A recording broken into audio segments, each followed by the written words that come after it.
ভারতের স্বাধীনতা সংগ্রামের ইতিহাসে এমন এক নারী ছিলেন যিনি ১৯৪২ সালের ভারত ছাড়ো আন্দোলনের সময় ব্রিটিশ শাসনের চোখে সবচেয়ে সাহসী বিপ্লবীদের একজন হয়ে ওঠেন। তিনি অরুণা আসফ আলী। আজ জানব তার সংগ্রাম, সাহস ও অবদানের কথা। অরুণা আসফ আলীর জন্ম ১৬ জুলাই ১৯০৯ সালে কালকা শহরে।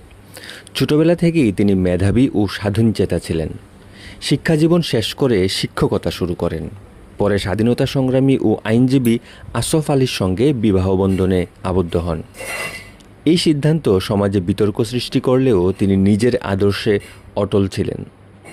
মহাত্মা গান্ধীর নেতৃত্বে স্বাধীনতা আন্দোলনে যোগ দিয়ে তিনি অসহযোগ আইন অমান্য আন্দোলনে অংশ নেন। একাধিকবার কারাবরণ করেন। জেলে বন্দীদের অধিকার নিয়ে প্রতিবাদ করে তিনি সকলের শ্রদ্ধা অর্জন করেন। ১৯৪২ সালের ৯ আগস্ট ভারত ছাড়ো আন্দোলনের দিন বোম্বের গোয়ালিয়র ট্যাঙ্ক ময়দানে অধিকাংশ নেতা গ্রেপ্তার হন। সেই কঠিন মুহূর্তে অরুণা আসফ আলী জাতীয় পতাকা উত্তোলন করে আন্দোলনের আগুন জ্বালিয়ে দেন। এই ঘটনায় তাকে সারা দেশে সাহসের প্রতীক করে তোলে। এরপর তিনি দীর্ঘদিন আত্মগোপনে থেকে গোপন সংগঠন ও প্রচারপত্রের মাধ্যমে আন্দোলন চালিয়ে যান। ব্রিটিশ সরকার তার বিরুদ্ধে পুরস্কার ঘোষণা করলেও তাকে ধরতে পারেনি। তাই তাকে বলা হতো লেডি আন্ডারগ্রাউন্ড।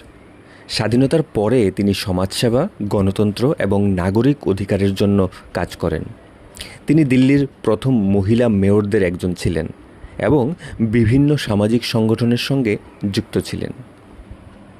তার অবদানের স্বীকৃতিস্বরূপ তিনি আন্তর্জাতিক লেনিন পুরস্কার, জওহরলাল নেহেরু আন্তর্জাতিক সম্প্রীতি পুরস্কার এবং মৃত্যুর পরে ভারতের সর্বোচ্চ বেসামরিক সম্মান ভারতরত্ন লাভ করেন। উপসংহারে বলা যায়, অরুণা আসফ আলীর জীবন আমাদের শেখায় যে সাহস, আদর্শ এবং দেশপ্রেম মানুষকে ইতিহাসে অমর করে তোলে।